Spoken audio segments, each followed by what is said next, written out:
Assalamualaikum, selamat pagi. Saya Izzatul Fitriah. Pada pagi hari ini, para pemirsa, saya akan menjelaskan tentang refleksi problem based learning.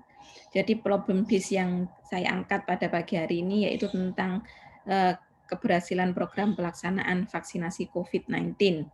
Ini sebagai salah satu tugas mata kuliah Filsafat Ilmu program S3 Ilmu Kedokteran.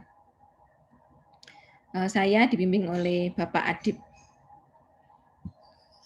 Nah, tentunya sebelum kita berpikir secara filsafat ilmu, kita merenung dulu ya fenomena yang ada di masyarakat ini seperti apa.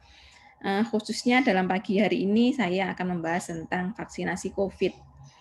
Nah, yang kita lihat ya ini saya lihat di berita online bahwa persentase masyarakat Aceh yang mau divaksinasi ini sebesar 46%.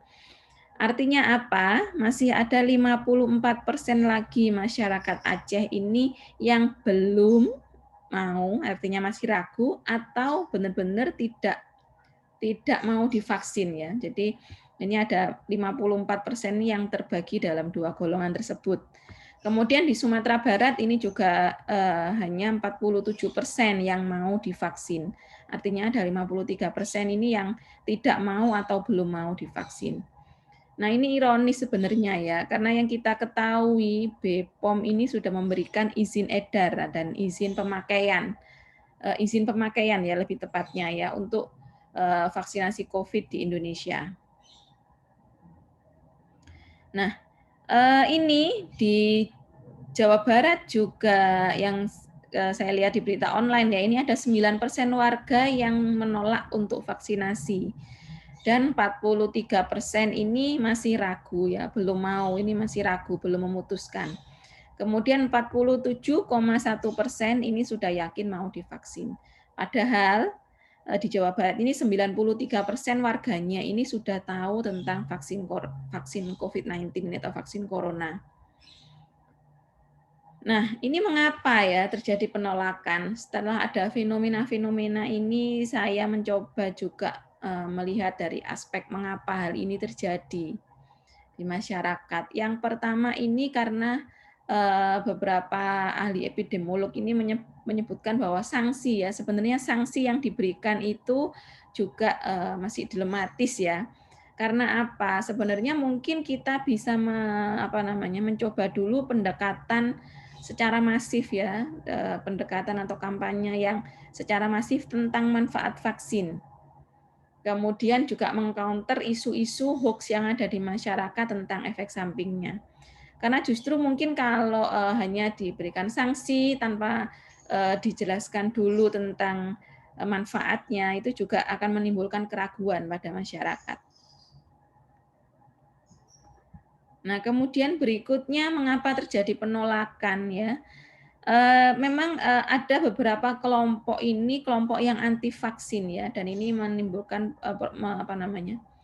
memunculkan propaganda ya, propaganda anti vaksin dan menyebarkan berita-berita ini secara masif di internet juga mereka ini di seminar-seminar perguruan tinggi. Bahkan ada beberapa nakes ini juga yang menyebutkan bahwa vaksin itu tidak perlu. Nah, ini ya padahal nakes ini ujung tombak dari kesehatan ya. Kalau seorang nakes ini yang berbicara tentang sesuatu otomatis dalam bidang kesehatan ya, otomatis masyarakat akan mempercayainya. Nah, untuk itu bagi nakes yang lain kita harus lebih gencar lagi dibandingkan golongan yang tidak percaya vaksin untuk mengkampanyekan vaksinasi COVID ini. Nah, berikutnya juga ini dari survei yang saya dapatkan dari web di Papua Barat dari pemerintah Pemkab Papua ya kalau nggak salah ya ini. Vaksinasi COVID-19 di Indonesia ini masyarakatnya yang sudah menerima vaksin ya, yang artinya menerima bahwa vaksin itu baik dan yakin mau divaksin ini ada 64,8%. Sedangkan 7,6% ini menolak dan 27,6% ini masih ragu-ragu. Nah, ini yang mungkin bisa kita bawa ya, yang masyarakatnya masih ragu ini kita bawa supaya menjadi yakin. Untuk itu kampanye dalam mempercayakan kembali vaksinasi ini kepada masyarakat sungguh sangat penting untuk dilakukan.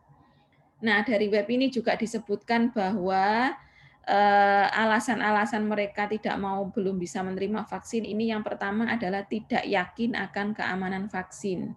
Ini sebanyak 30%. Kemudian tidak yakin dengan efektivitas vaksin ini sebanyak 22%. Kemudian tidak percaya terhadap vaksin sebanyak 13%. Takut terhadap efek sampingnya, ini ada 12%, dan alasan kepercayaan agama, ini ada 8%. Dan alasan lainnya 15%. Nah, ini satu fakta lagi ya, masyarakat di Papua Barat ini hanya 65% yang mengetahui informasi terkait vaksin COVID-19 ini. Jadi masih ada sebagian masyarakat ini yang belum tahu tentang informasi vaksin COVID-19. Nah, ini mungkin yang perlu kita tingkatkan ya untuk edukasi kepada masyarakat. Nah, berpikir logika ilmu untuk melawan vaksin ya. Secara logika dari hasil pemeriksaan logis ini ya. Yang pertama tentang keraguan tadi ya, baik efektivitas maupun efek samping vaksin. Yang kita ketahui sekarang bahwa BPOM ini sebenarnya sudah mengeluarkan ya bahwa izin bahwa vaksin ini bisa digunakan. Artinya apa? Ya, secara logika ya ini ya, BPOM ini adalah suatu badan dari salah satu badan di negara kita ya, atau institusi di negara kita yang mengeluarkan izin bahkan untuk makanan, obat-obatan, juga termasuk vaksin ini, semua melalui screening dari BPOM. Artinya BPOM ini sudah badan yang sangat terpercaya ya. Kalau BPOM sudah mengeluarkan izin bahwa vaksin COVID ini aman, secara logika dikeluarkan oleh BPOM, otomatis vaksin COVID-19 ini juga aman untuk digunakan di Indonesia begitu. Nah, kemudian juga mengcounter tentang pemikiran bahwa ada keraguan tentang masalah kehalalan ya. Yang kita tahu sekarang ini ya, ulama dan para kiai, pendeta, pemuka agama ini sudah melakukan vaksin COVID-19. Kita tahu pemuka agama ini orang yang sosok yang kita percaya mengetahui agama dengan baik dan benar. Nah, kalau beliaunya ini sudah menjalani vaksin, otomatis vaksin ini adalah sudah sesuai dengan ketentuan agama, artinya sudah tidak diragukan lagi kehalalannya, artinya sudah diberitakan atau dikabarkan ya bahwa vaksin ini halal dan ulama saja sudah memakai vaksin ini, apalagi kita ya, seharusnya kita sudah percaya bahwa vaksin ini adalah halal. Kemudian ini ya, untuk yang sudah divaksin ya, baik dari tenaga kesehatan, lansia maupun tokoh masyarakat dan pejabat yang sudah menjalani vaksin. Ini harus lebih gencar lagi mentestimonikan ya, memberikan testimoni bahwa atau pengalamannya selama divaksin bahwa vaksin ini tidak ada efek samping. Saya pun juga sudah pernah divaksin. Vaksin ini hanya mungkin akan menimbulkan jarum ya, sedikit kalau orang Jawa. Nyeri sedikit di tangan yang akan berlangsung mungkin 1 sampai 2 hari. Setelah itu tidak ada masalah yang berarti. Artinya apa? Dari fakta-fakta yang ada di masyarakat sekarang, efek samping vaksin COVID ini sangat minimal ya, dan bisa ditoleransi oleh kita begitu. Dan yang kita ketahui kalau divaksin juga ada pengawasan dari tenaga kesehatan yang memvaksin kita ya, ditensi dulu, di screening dulu seperti itu. Nah, dari ini semua ya, dari hasil berpikir logis ini, kita harus lebih gencar untuk mengkampanyekan hasil pemikiran logis ini, bahwa vaksin COVID itu pada kesimpulannya adalah aman dan efektif untuk digunakan. Nah, bagi yang masih ragu, bagi Anda yang masih ragu, tadi ada sekitar total keseluruhan di Indonesia ada 20-an persen sekian itu tadi ya, 20%-an itu. Bagi yang masih ragu, berpikir dan renungkanlah kembali. Ya. Amati fakta-fakta yang ada di masyarakat yang sudah pernah vaksin. Kemudian satu lagi ini ya, jangan men-share berita yang Anda sendiri belum meyakini. Ya, terutama yang berita tentang anti vaksin, karena Anda sendiri juga masih ragu antara iya dan tidak. Jangan men-share berita-berita yang Anda sendiri belum meyakini. Gitu. Oke, mungkin itu sedikit dari saya. Semoga bisa memberikan manfaat.